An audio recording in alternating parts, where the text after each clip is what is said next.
I just think it's so important for students to understand that their presence is important, that their participation is important, that we want to hear their voice. This episode was originally released under the podcast titled Teaching and Learning, Theory versus Practice. This rebooted episode has been migrated to Teaching and Leading with Dr. Amy and Dr. Joy. I am Dr. Amy Viaclia, Director of Educator Preparation. And I am Dr. Joy Patterson, Chief Diversity Officer. Our podcast addresses issues through the lens of diversity, equity, and inclusion, along with solutions for us to grow as educators. So join us on our journey to become better teachers and leaders. So let's get into it. Good morning. How are you today, Joy? Good morning, Amy. I'm excited about today. We're going to talk about technology, right? And we're all have technology on our brain right now. So I'm excited about this conversation today. Well, and Laurie Hendrickson, I met first through the Illinois Writing Project. She's on the leadership team with me, and I've just worked on some projects with her and have been blown away with her expertise with technology, teaching with technology. Most recently, she presented to our professional development group about media literacy, and the sequence of lessons that she was providing and sharing with us to use in our own classrooms were just so intricately developed, but they built on one another and allowed choice, allowed for student exploration and inquiry. And so I'm just really want her to share some of these resources with us and who informs her practice. Yeah, I don't know Amy like you do, but I did read her bio and had a chance to chat with her. You know, she's a middle school teacher like we are, so she gets a plus there. And I'm looking forward to learning a lot about integrating technology, some of the opportunities and the challenges. I'm looking forward to learning so much from her, and I'm sure our listeners are looking forward to learning so much. So I'm looking forward to this conversation with Laurie. Yes, indeed. Let's bring her on. Okay. So welcome, Laurie. We're so happy to have you with us today. Hi, thank you for inviting me. Good morning, Laurie. Good morning, Joy. You're a middle school teacher, so we have 3 former middle school teachers here. I guess that makes us all a little special. Yes, it is a unique age. It has some challenges and lots of rewards. Well, after having worked in middle school, which I absolutely love, I'm in teacher education now and get to work with future middle school and high school teachers. But after retirement, what prompted you to continue working in education as a supervisor and adjunct instructor, Illinois Writing Project leadership team member? Well, I was a graphic designer for most of my career, and I changed careers midlife and became a teacher because I was running a freelance business out of my home, and I was just bored and kind of wanting a new adventure. And so I really took stock of what I was interested in, and those things were technology, visual and written communications, reading, traveling, learning, and that led me to teaching. So I got my MAT at DePaul and became a teacher in River Forest at the middle school. That was my first job right out of school, and I was there for my whole teaching career. I specialized really in integrating technology into the curriculum. I spent a lot of effort doing that, but I also did a lot of other really, really fun things while I was a teacher. I gained an endorsement in gifted education. I earned another master's degree in reading. I built a makerspace in my classroom. I taught an after-school STEM class. I supervised a robotic team. I served as an instructional specialist. I taught writing to students in India, and I provided professional development workshops to teachers in Lithuania. And honestly, my life as a teacher has been so much fun. And I love teaching and I love education. But being a classroom teacher, as you know, is pretty all consuming. So I wanted to slow down, but I definitely didn't want to stop teaching and learning. All I can say is wow. That's a lot, Laurie. I got my MAT at DePaul University too. Oh, We'll have to talk offline about when you may have been there because I started my career as a research microscopist. And like me, I discovered teaching a little later, and I discovered my love of teaching before I actually went into it professionally. So we have some things to talk about later. I do want to talk about technology, and there are so many things about technology that you have experience with. So I'm going to talk about the little nuggets that I know about. mhm. And one of the things is that I flip my class on many occasions. And, I do that because I found this very beneficial to get the knowledge level and the comprehension level information out. So those things that would normally take place in a direct instruction or lecture form, so that I can do more of the application analysis synthesis things in my classroom. And I found that that's worked really, really well for me. And so there's been some advantages and disadvantages. Yes. Can you talk more specifically about your focus of technology when you're using it for instruction? Yeah, I never use technology for technology's sake. I always use it within the curriculum with a specific purpose. And I use it, I'm a big believer in creating something to learn, and technology gives you a great platform for doing that. And my students created many, many things that had to do with the curriculum that they were studying, but with the use of technology. So when I first started teaching in River Forest, it was the district was beginning to realize that students were spending a lot of time on computers at home. And they were gaining a lot of skills that we didn't recognize and that we didn't reward really. And so it kind of made a break between home and school. So my district, to their credit, decided that we would bring technology into the schools and have the students using technology at school as well as at home. So at one point, they offered us all of this technology equipment if we wanted it. And it included a computer and an iPod and a digital camera and a still camera.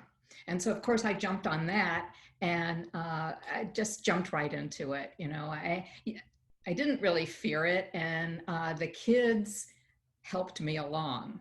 So the very first project I did was I just had them write a poem about themselves, draw a picture of themselves on Kid Pics, and then I put it on a loop and showed it at open house. And the parents loved it, the kids loved doing it, and then I was hooked. So then I bought a book called Digital Storytelling in the Classroom by Jason Oler, and that became my Bible. I read that book over and over. I bought it for a lot of other teachers, and it gave me a lot of confidence to really jump in. And one of the main things he talked about was making green screen movies. And this was foreign to me. I never thought I could make a green screen movie, but it wasn't that hard, and he gave me the confidence to try it.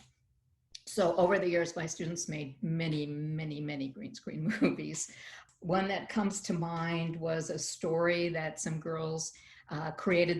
We were studying a biography unit, and they created this project where it was all in the classroom. They had a green screen and a camera, movie camera. And so they were doing a movie about Van Gogh. And so what they did was they would fall into the picture and of a Van Gogh picture. So it was like they fell into the picture, and then they would look around and describe the picture, and it was so fun.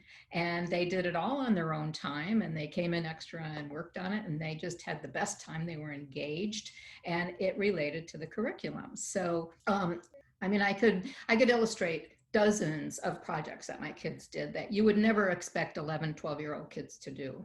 And I'm going to let Amy jump in here, but I do have a question following up. So, of course, you may have had some technology standards, but I imagine you may have been working on either social science or some literature standards. Did you Oh, yes. find that you're incorporating that type of technology help them in those other standards, motivated them and help them in the other standards?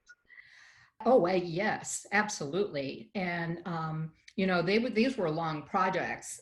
They would do tons of reading, tons of writing before I would ever let them start making a project with technology. So they met lots and lots of standards. They uh, worked on lots and lots of skills during this whole procedure. So absolutely, they learned just a lot before they ever touched the technology.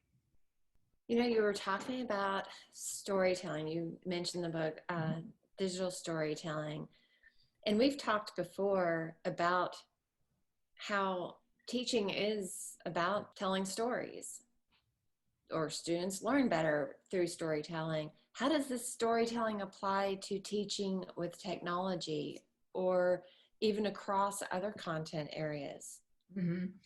One of the big things that my students did was they made digital stories, and those could be a lot of different things. They could be research based, they could be personal, they could be a combination of the two, which they very often were. Um, but it really is all about the story. Story is really at the center of human activity. That's what we remember. I You could probably imagine a ton of PowerPoint slideshows that you've seen that were facts, facts, facts, facts, facts, and you go away and you don't really think about it again. But stories really help in remembering, and they really help in remembering when they have some kind of an emotional component and some kind of transformation. So, what did they learn? How did they change?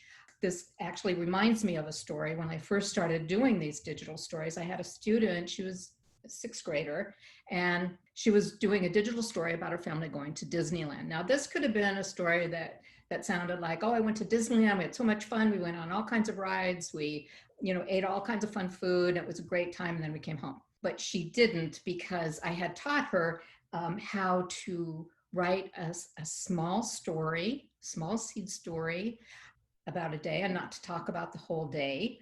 And she wrote a story about how she got lost at Disneyland. And it was a day where she had been with her brothers and her parents, and her brothers were giving her a hard time, and she was crabby and, wished she wasn't there with her brothers. And so then she got lost. And she was a bright little girl, and she knew that if she panicked, she might attract some people that didn't have her best interest in heart. So she calmed herself down. And once she calmed herself down, she remembered that there was a lost child pavilion, and she remembered where it was. So she walked over there, and, they were very supportive, and they gave her something to drink and sat her down and said, your parents will probably come here. And she waited and waited, and finally they came in, and they all rushed in. They were all crying because they were so relieved to find her.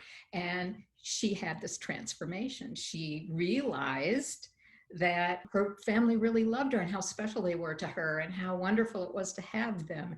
And, she talked about these universal themes of getting lost and valuing your family and things like that. And it was just a charming, charming video. And it also, then everyone in the class started remembering their lost child stories, because we've all been there. We've all done that. It connected to us in a very personal way.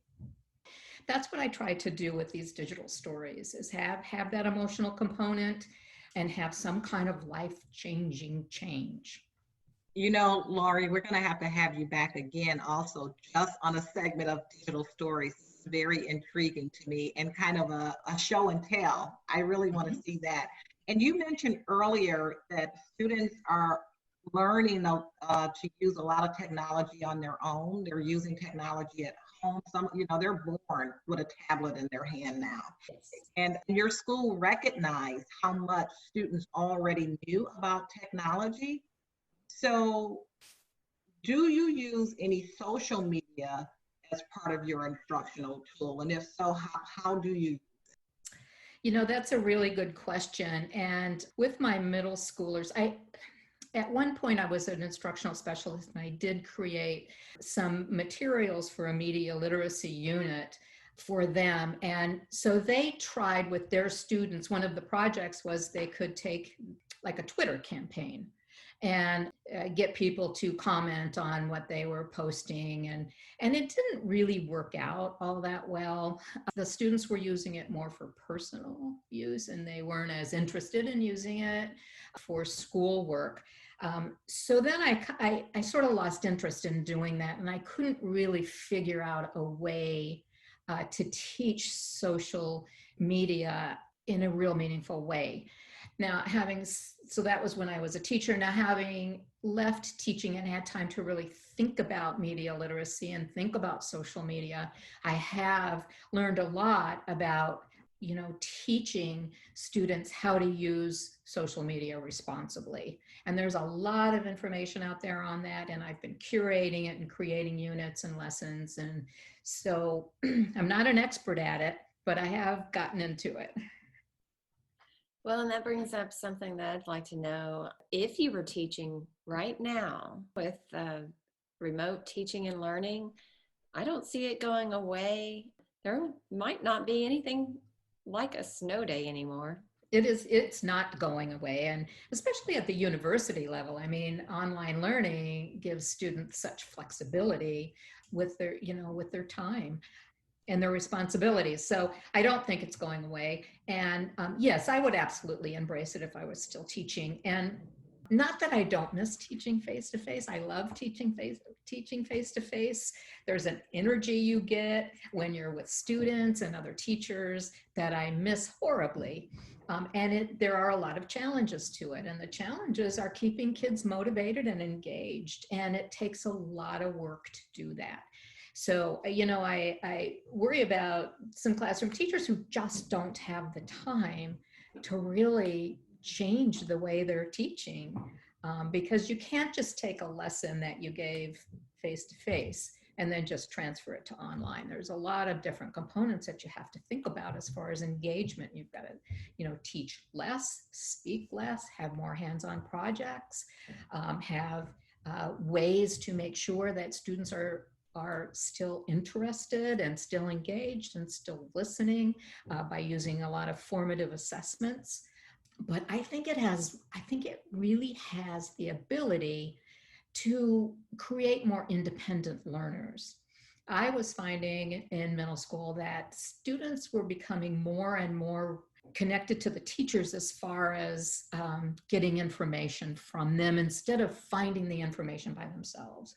And, in this day and age, they really need to be independent learners because technology changes constantly. And so they've got to learn and unlearn programs and change the way they teach and do different things. And so I think we have a big opportunity to teach students to do that, to read directions critically, to follow directions, to problem solve, to figure out how to portray something.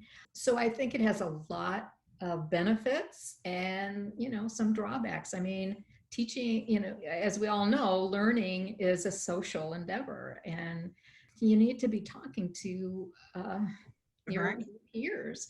And there are breakout rooms, but then again, that's a learning curve too. How do you keep breakout rooms interesting? How do you time it so kids get their work done in the breakout room and then they can go back to the full class and report out on what they've done? How do you make their work visible to everybody so that, with shared documents, we can see what's going on in each breakout room? I know teachers go back and forth with different rooms, but I think there's more we can do to make their learning visible too. So those are, these are all challenges that we're all facing right now. So I'm glad you brought up some of the challenges, because we are really talking about some of the benefits of using technology and how to use it and integrate it into your classroom. But there are some drawbacks, as you mentioned, and some challenges. I was speaking one-on-one to a student. Amy and I were having this conversation. She's a freshman in college. She's actually embracing this remote learning. The other freshmen, not so much, because of course they were looking forward to coming to college and all the social activities. But she was actually embracing being remote because she was an introvert. She was bullied in the past and she was anxious about going to college. So this has been a nice segue for her, to start college. And so I just want to know about, if we could talk about for a second, the social emotional aspects that goes into teaching face-to-face versus online or remote virtual. Yeah. That's probably the most important aspect of online teaching. And really, at the beginning of any class, teachers really need to be concentrating on those social emotional learning standards, because it's very important for students to feel comfortable in remote learning. It's easy for them to hide. And, a lot of them won't show their faces on the camera, and they won't participate. They won't be an active participant because they're shy. They don't want to. So by getting them to feel comfortable and safe in the online community, and to feel like they're an active participant and that their voice matters, I think that we have to spend a lot of time doing warm-up activities and team building activities, and maybe just some fun games, and really teach it in a way that's non-threatening to these shy introverted students, so that they do participate. Because as we all know, a class is way more interesting if everybody is participating. So I think that really takes some time to do. The other thing we really need to do, and we can do this easier in the classroom when we observe students and see what their ability level is, see what their strengths are, we can't do online as easily. So I think we need to be sending out surveys and having them write in journals, and so we get to know them. We get to know their reading ability, their writing ability, their interests, their learning styles. And I think we have to make more of an effort to do that. And, something like Google Forms makes that really easy to do. You were talking about building community, and you mentioned some like games and things. What have you found the most effective, or what have in your research or in face-to-face classrooms that might translate or transfer to online spaces in building community? Well, one thing we did, and I did this with my university students, was we did a what if. So what if online learning resulted in, and then they would have to fill in the blanks. And that we did it in an Illinois writing project meeting, and it was really fun. And when I did it with my students, it was really fun too. And so, and at that time I could teach a program like Padlet, where there's a wall where they could go in there and write down things, and that was really fun. And then I used Padlet and had them write down icebreaker activities. Write down a time when you had a really good time with an icebreaker activity. Write down a time when you thought it was really stupid and embarrassing, and so they really got into that, and that was really fun. Another thing I've always done with my students in middle school, and I honestly think this will work for university students as well, but we would go around the room and I would take something like a yardstick, and I would say, this is not a yardstick. This is a bow and arrow. And then the other person would say, this is not a yardstick. This is a violin. And we would go around the room, and you could pass if you wanted to. And so we'd go around the room, and some people would pass, and some people would have these really cute ideas, really imaginative, creative ideas. And then once we went around once, they would all want to go around again, and then everyone would participate. So something like that is fun. Another thing we did is we all gave ourselves a symbol of some sort, and so then we attached that symbol to their name. And we did that at the beginning of the year when we were just learning everybody's names. And so then people sometimes would see them in the hall, and they would do their symbol, to say hi or something, so just ways to get them to connect with each other. There are a million online warm-up activities or icebreaker activities to use. So Laurie, what is your philosophy about cameras off, cameras on? How do you feel about that? Yeah. And, I can do a better job if your cameras are on, so that I feel like I need it too as a teacher, so as much as you're trying to motivate your students, I think as teachers, we have to make things interesting for ourselves. so that we are teaching with fidelity and, you know, and that we're able to motivate them. So I need them to have their cameras on. How do you feel about it? Well, I feel like cameras should always be on. You know, it's very hard to connect to somebody when you just see a printed name and you don't see their face. You need to see their face and their expressions, and so I'm big on that. Now I have a student teacher who worries about that because she said some of her students don't have an environment that they want to show online or something like that, and she doesn't want to push them to do that. And I guess I wouldn't want to, you know, force them to, but think if I think if we start having fun with games and it seems non-threatening and the kids in the class seem nice, I think we'll get them to turn them on. We have to see their face, and students should hear their names every day. They, you know, I did an observation yesterday, and the student teacher, as students came into the online classroom, she welcomed them by names. And so they heard their name.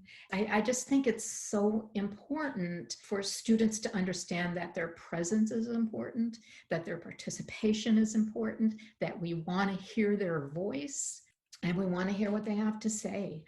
I've also heard that some students don't want to be put on the spot by answering questions that maybe they don't know or they don't have time, you know, because some people process things slower than others. And so, you know, they don't want to answer a question right out of the chute. So I think it helps to have them give them time to write their answer, or give them some non-threatening questions for a while so they get used to answering. You know, an opinion, everybody can have an opinion. There's not one right answer and one wrong answer.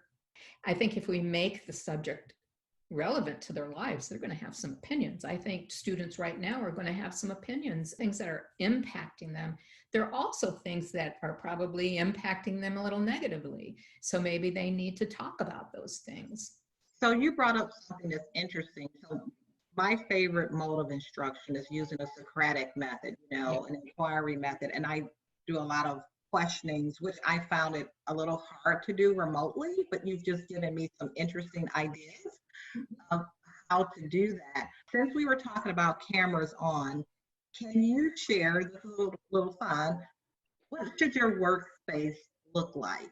Oh, well, that's interesting because when I was a teacher, I got very into maker spaces, and maker spaces are just areas in the school where kids would furnish it with a lot of resources, electronics and art supplies and knitting supplies and sewing machine supplies and all kinds of things, and students could go in there and just create. And it could be creating something for a class, or it could be just creating something for fun. So I created a makerspace in my home, and my husband's an artist, and I like to do art projects. And so I've combined it as a place to work, and my husband works from home too sometimes. So it's a place to work, it's a place to create. We've got all kinds of supplies around. We've got paints, and we have we got into found objects, making sculptures with found objects. So we've got all kinds of found objects, and you know, we have everything we need for work and everything we need. So it's kind of all jammed into one space, but you feel creative when you walk in here. I think it's important for students to have a space too, and not everyone is lucky enough to have, you know, an empty room that they can do this with. We're empty nesters, so we have this room, and that's great. But I think it's important to have find a little nook of your own, even if it's in a closet or, you know, just a corner of a room, just a place for you to keep your supplies, so they're always at hand. You know, I started recently knitting, and I had all my knitting stuff in this bag that my mother-in-law gave me. And my husband said, you know what you need? You need a basket so that it's easy for you to access your knitting and you'll be more likely to do it. And it's the same thing with school. You know, if you have to get out and go look for a pencil or you know, a charger or something, you're just not going to get as engaged, and you won't get into that flow of learning. So I think it's really important to figure out a way to have your own little space.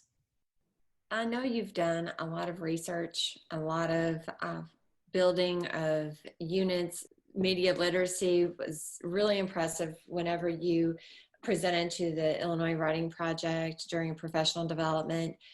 Now, I want to ask, what do you find most interesting or fascinating with teaching and learning? Just learning, learning about different topics. I mean, I've just loved that. My whole teaching career has been a joy because of that. Just, you know, finding things and curating articles and reading books and figuring things out. And because as a teacher, you can never learn everything. So there's always something to learn, and it changes so fast anyway.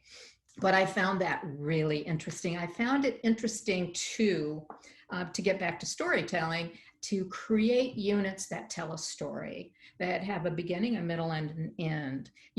Learning units that hit all the Bloom's taxonomy items, and it is a taxonomy, so it goes kind of in a linear line, so you can really organize your units to tell a story and to get from one point to another.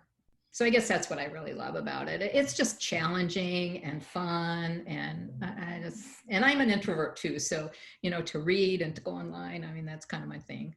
I was thinking about your career as a designer, and it seemed very natural that if you're going to do a career change to teaching, that technology and instruction would just fit in with your ability to design.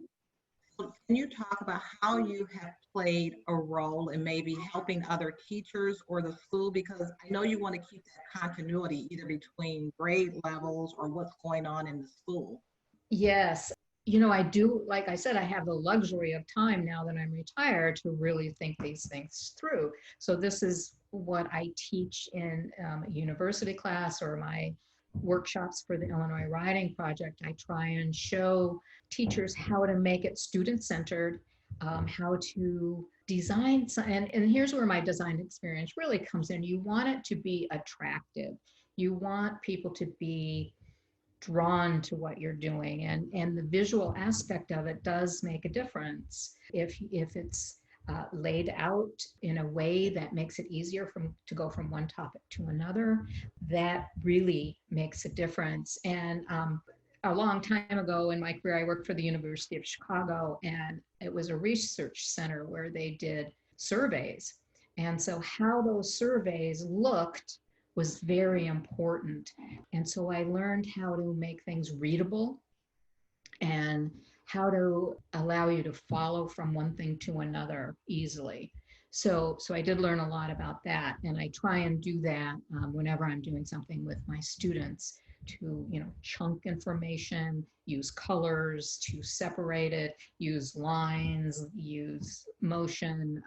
All of those things that I learned as a graphic designer come into play for online, because it's a very visual medium, and it's all about what you're seeing, because you're not really in the classroom anymore with all the bulletin boards and the things that are all around the room that kind of stimulate that creativity and so on. Wow, I think that schools and teachers will be seeking some more of you to help them create the units that tell stories and to integrate more technology in a meaningful way. Mm-hmm. As we kind of wrap up, I always like to ask our guests to share references, share researchers or other professionals in the field that inform your work, your research, and your instruction. Yeah, I have so many mentors and so many authors that I follow that I could never list them all. But, when I first got into teaching English language arts, my mentors were people like Nancy Atwell and Ralph Fletcher, Lucy Calkins, Katie Wood Gray, Kelly Gallagher, Troy Hicks, and so many others. But I did list a few. I do have a few that I'm using right now in my work on online learning and media literacy and creating. And one of them is Create to Learn. This is a book by Renee Hobbs. She's from the University of Rhode Island, I believe. And she is very into creating to learn and online learning. And she has a very active website. I just recently joined a community of media literacy teachers, and that we get together once a month and talk about video or documentary or a book or an article or something we've read. So she's just a great person to follow. And also, Universal Design for Learning is a nice way to kind of organize your lesson plans too. And I have this book called Teaching Every Student in the Digital Age. That's by David Rose and Ann Meyer, and they talk about using UDL online, which has been very helpful for me. I used to work in River Forest with a woman named Holly Clark, and she was the technology specialist at our school for a little while. She's since moved to California and become a consultant, but she has a great book called The Google Infused Classroom, a guide to making thinking visible and amplifying student voice. And her name is Holly Clark, and she wrote this with a woman named Tanya Avra. And it's a little book, it's very inexpensive, and I always recommend it to my technology students. It works together with making things visible, which are a lot of formative assessments that can be used. So that's a great resource. And then I just today found some articles. One is called How Do You Make Zoom Breakout Rooms Less Boring? So this is a blog post by Bonnie Stakowiak. I think that's how you say her name. And she has a list of all these things that you can do to energize breakout rooms. And I just did an observation with my student teacher yesterday, and she did such a great job, because what she did is she gave a very, very quick mini lesson. And she told the students exactly what they needed to know to do this assignment. And then she broke them up into breakout rooms and with a little activity that they had to do together. And I went in a couple of the rooms, and in one room I was in, the students had a question, and they, if they were in the classroom, they would have immediately raised their hand to ask the teacher what to do. But they didn't. They figured out what they had to do to find the answer. And so I thought that was really eye-opening. This online learning might be a way for students to problem solve a little bit better than they have been, instead of just counting on the teacher to spoon feed them every single bit of information. And I think that is a good thing. The other one, this is a really good one. The importance of building online learning communities. So this article gives tons and tons of tips and tons of examples about what you can do to create that online learning. This is from Value Ed, and the author is Jody Donovan.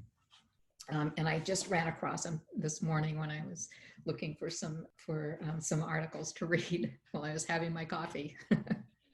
Wow, you have shared such a wealth of resources, and I know that I will be checking out some of these articles. I definitely need to understand how to make a Zoom breakout room a little less boring.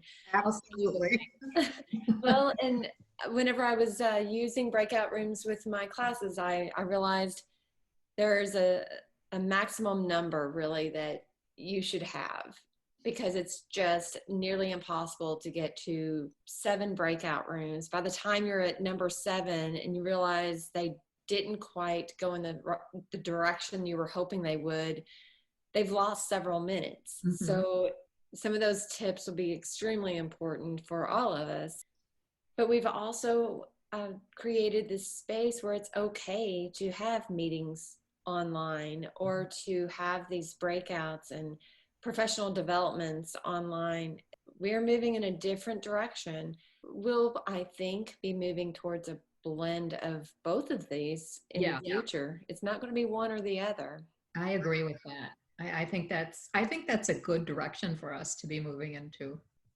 It was really wonderful having you today, Laurie. We've learned so much. I personally learned so much, and we have so much to share with our listeners. And like I said before, we're looking forward to having you back again. I think what I like most is the digital storytelling. So I am so looking forward to maybe a demo of that. Absolutely. I actually teach that a lot. So I'd be so happy to come in and share that with you. Great. Well, thank you so much. And we look forward to that next session Well, this was fun for me too. Thank you so much. Thank you for listening to Teaching and Leading with Dr. Amy and Dr. Joy. Visit our website at govst.edu/teaching and leading podcast to see the show notes from this episode. We appreciate Governor State University's work behind the scenes to make publishing possible. Stay tuned for more episodes with Dr. Amy and Dr. Joy.